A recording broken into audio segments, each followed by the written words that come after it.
It's beta day, guys. That's right, today we're going over the newest beta for Minecraft Bedrock Edition, and it's actually a very exciting one because we're out of 1.16 betas. Finally, it feels like an eternity since we got ourselves a different number besides 1.16. And so today we're going to be going over the first 1.17 beta from Minecraft Bedrock Edition, which involves a bunch of really cool features. So we now have Amethyst. Yes, finally. Amethyst is actually a block that was introduced on Java Edition, I believe on the very first snapshot. Yeah, that was quite a while ago, a few months ago, and Bedrock Edition just now got it, which is actually quite nice. But the way that this works is that you need to be able to have it next to water, or you can have it next to air. So right here, I've had it on both air and water, and I've only had these amount of Amethyst Crystals growing. So these are going to be quite slow to go ahead and grow within your worlds, but the only way that you can grow them is if you have this block. But unfortunately, you cannot actually pick it up, you cannot silk touch it or anything like that. Instead, you just have to go down to the Amethyst Geodes, and you can just go ahead and farm it from there. So it's actually quite unfortunate. I really wish that we could silk touch these so we could take them back home, but the sad truth is, we just can't. So you know what, I'm going to go and drop you, and I'll see you later, Amethyst. Now, whenever Amethyst Crystals are completely grown, they're going to look like this. So these are the other three stages. We have stage 3, stage 2, and stage 1. Then we also get ourselves these crystals whenever you break the clusters. Now these crystals can be used to make two new things. The first one is Tinted Glass. And Tinted Glass is actually quite interesting because this does not allow light to pass through it. So the moment I go and put this right there, light cannot pass through here, as you can see. So it's going to be a bit darker than it would otherwise, like with regular glass. But the sad thing is, it only comes in one color. And so if I come over here and I click on the glass button, you see we have ourselves all this color glass, but we only have ourselves the black tinted glass, which is very, very sad. Because I want to see more colors. I want to see more tinted glass added to the game, and hopefully Mojang will do that. And there's also no glass pane for it either, so hopefully that'll be a thing in the future as well. And this is the recipe right here. It's a piece of glass right in the middle, surrounded by 4 amethyst crystals. Now you can also make a spyglass by using 2 copper ingots, and on the very top you use amethyst shards. But the weird thing is, on the icon for the spyglass, it's blue, while the amethyst shard is purple. So why isn't this not purple? I really have no clue. But whenever you interact with it, you're going to be able to zoom right in, which is quite nice. Now you can see that I'm actually going quite quickly. Well, you can actually change this. So if I go down to settings and I go down to mouse and keyboard or whatever you might be using, just go ahead and look for spyglass dampening. I have mine on 30. You can actually make this go as high as 100%. But if you go and do that, then it's going to be quite slow. But if you like slow, then that's going to be an option for you.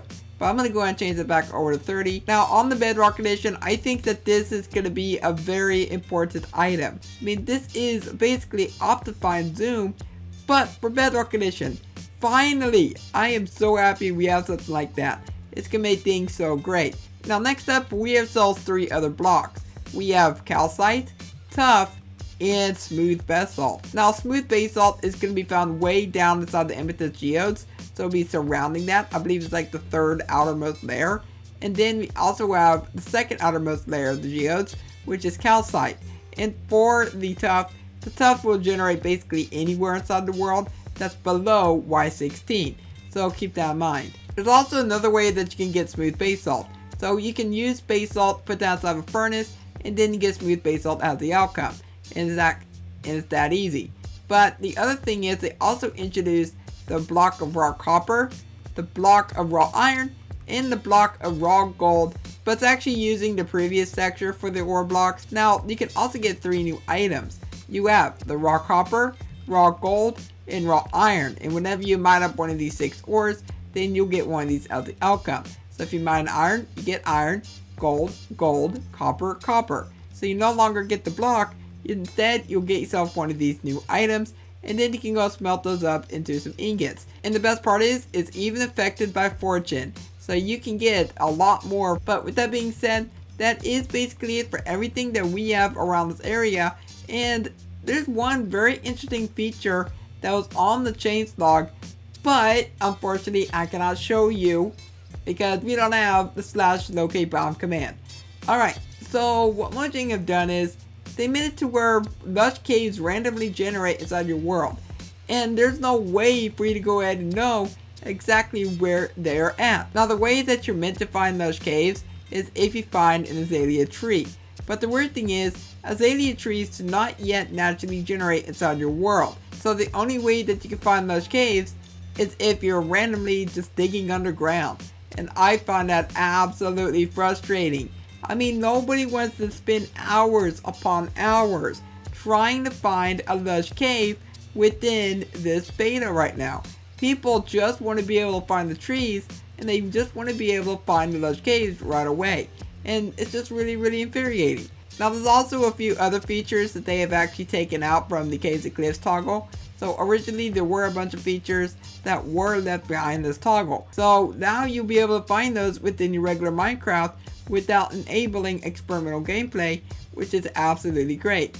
But with all that being said, that is it for everything that we have in this week's beta for Minecraft 1.17.0.50. So I am so happy that 1.16 is over with, because I was getting very annoyed at seeing all of the 1.16 versions. So that means that 1.16.230 that should be releasing quite soon. But just go let me know your thoughts down below in the comments about what you think of this week's beta. If you happen to find this video interesting, then please let me know by leaving a like on it and subscribe. And remember to turn notifications on. And I'll catch you next time.